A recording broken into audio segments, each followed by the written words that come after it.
రాస్వెల్లో ఒక చిన్న water fall ఉందండి. ఈ సాటర్డే సరదాగా అక్కడికి వెళ్ళామన్నమాట.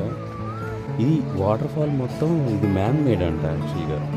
ఇది చాలా వండర్‌ఫుల్‌గా ఉంది. మోడర్న్ టెక్స్టైల్ ఇండస్ట్రీ 1839లో పెట్టారంట. 1839 అండ్ 1882 టెక్స్టైల్ ఇండస్ట్రీ మిల్ అన్నమాట ఇది.